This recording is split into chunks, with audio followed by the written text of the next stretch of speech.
అశ్వత్థామకి ఎదురే లేదు, బాలనేనికి తిరిగే లేదు, గణేష్ గారికి ఎదురే లేదు.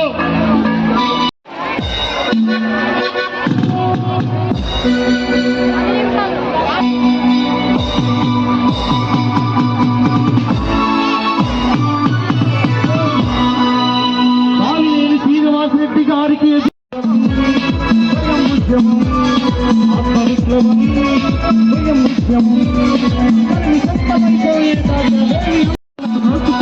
అపార్ట్లకు వరుసోడై వస్తారు.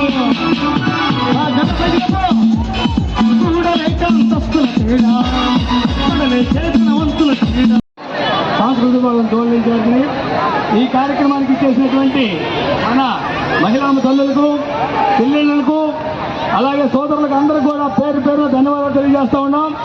మన వాసన గురించి మీరు ఎవరైనా మాట్లాడదలుచుకుంటే ఒక్కొక్క రోజు మీదకి వచ్చి 2 నిమిషాలు మాట్లాడచ్చు. మీరు ఎవరైనా మన వాసన గురించి, వైఎస్ జగన్మోహన్ రెడ్డి గురించి ఎవరైనా మాట్లాడదలుచుకుంటే ఈ పథకాల గురించి కూడా మీ అందరికీ వేదిక మీదకి రావచ్చు. ముఖ్యంగా మన వైఎస్ జగన్మోహన్ రెడ్డి గారి ప్రభుత్వంలో ముఖ్యంగా మహిళా పక్షపాతమైనటువంటి ప్రభుత్వం జరిగింది. అమ్మఒడి కానీ, విద్యా దీవెన, వసతి దీవెన, అలాగే వైఎస్ఆర్ ఆసరా, చేయూత, అన్ని పథకాలు కూడా ఈవెన్ ఈ రోజు జరిగేటువంటి జగనన్న ఇల్లు కూడా మహిళల పేరు మీద అన్ని కూడా కాలనీలు కట్టించే కార్యక్రమం జరుగుతూ ఉంది. ఇవన్నీ కూడా మహిళలకి పెద్ద ఎత్తున జరుగుతూ ఉంది. మరి ఈ కార్యక్రమానికి ఇంతమంది మహిళలు చూస్తే ఇదంతా కూడా మన ప్రభుత్వం యొక్క ఘనతగా తెలుస్తుంది.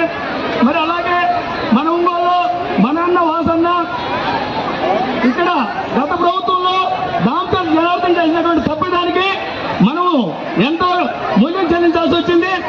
మనందరూ కూడా 25,000 ఇళ్ల పట్టాల కోసం పక్కనే ఉండే ఎడ్జల్లో సవరం చేసి అందరూ కూడా రాళ్ళబాది పట్టాలని ఏర్పాటు చేస్తే 17 మంది టీడీపీ కోవట్లతోటి, టీడీపీ స్థానిక నాయకులతోటి మాజీ ఎమ్మెల్యే దామచర్ల జనార్దన్ ఇది మైనింగ్ ఏరియా అని చెప్పి కేసులు పెట్టించి మనల్ని 4 ఏళ్ల ఇబ్బంది పట్టడంలో అతని పాత్ర ఉన్నది. మరి అతను ఈ మధ్య సిగ్గు లేకుండా నిస్సిగ్గుగా ఏమంటున్నాడంటే మైనింగ్ ఏరియాలో ఎలా ఇచ్చారని. మరి మైనింగ్ ఏరియాలో నువ్వు ఐఐటి కాలేజీ పెడతానని చెప్పి శంకుస్థాపన చేయడానికి పూనుకున్నావు.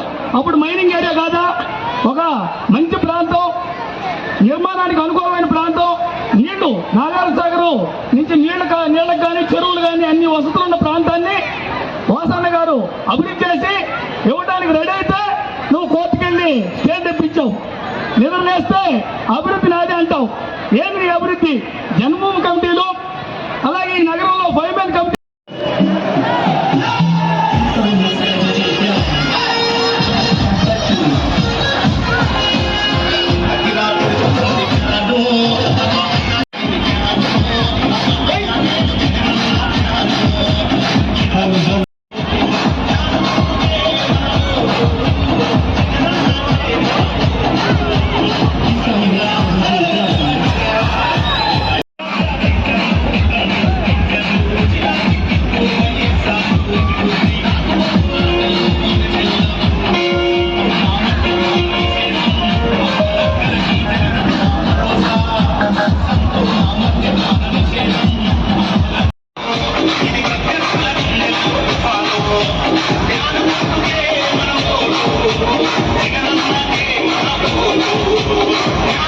Yeah.